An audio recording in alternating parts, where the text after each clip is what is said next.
And the U.S. Holocaust Memorial Museum holding its 25th anniversary dinner last night in Boca Raton. I was honored to be the MC for the event, which also featured Ben Ferencz. He is the last living prosecutor from the Nuremberg trials, where Nazis were brought to justice for their atrocities. We first met Ben Ferencz in December of 2016, and he has been on our mind ever since. His age, his size, the twinkle in his eye, he stands out even before you hear his story. And then he tells you about his work at Nuremberg, and you realize you're talking to a living legend. Ben Ferencz, 2 months shy of his 98th birthday, showing me around his yard in Delray Beach.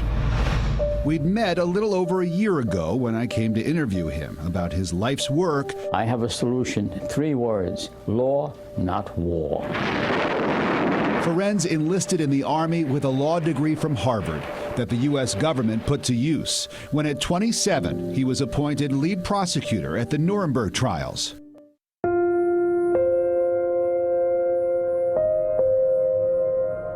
As the Allies liberated the concentration camps, Ferencz went in and documented the evidence. Mass murder on an unimaginable scale, genocide. He presented that evidence in court. I convicted 22 defendants of murdering over 1 million people in cold blood. I rested my case in 2 days and convicted all of them. Never matched that record. I showed him that first story. He hadn't seen it. I care about myself and having known that I did the best I could to change things.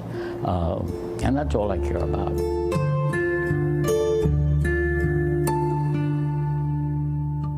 Very good.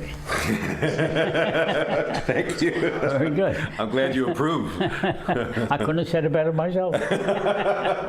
It's amazing to see the black and white footage from Nuremberg, 1947, his first ever trial. I see there's another objection coming. What do you remember about making that opening statement? I remember sitting by myself on a Sunday morning in the courtroom. I was alone. And asking myself, what am I going to ask for? The case we present is a plea of humanity to law. It would be my plea of humanity to law to create a new structure of society where this couldn't happen.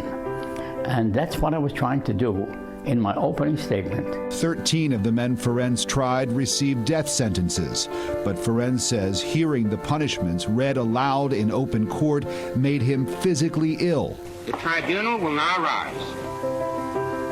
What was so painful for you to hear those words, death by hanging? I think I realized then that had there not been a war, these men would never have been tried for anything.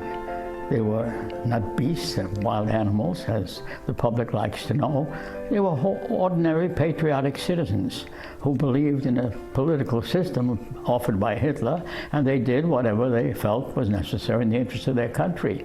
This awareness that every time they were sentenced to death, I felt somehow a little bit guilty about that. You felt guilty? I felt a little guilty, yes. It's amazing to hear you say that. I suppose it is.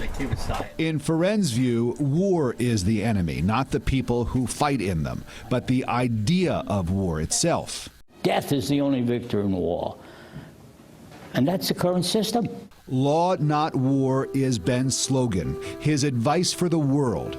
Settle differences in a courtroom, not on a battlefield. Judges and juries, not blood and treasure. You know, people will listen to your message of law, not war, and they'll call you naive. American foreign policy for years has been concentrated on peace through strength, and so we have built up our military and we continue to do that. Are you saying that we're wrong about all of that? Not only am I saying you're wrong, it's criminal. This is insane.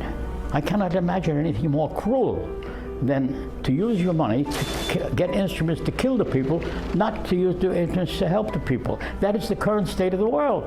Am I going to change it? No. Am I going to try? Damn tootin' I am.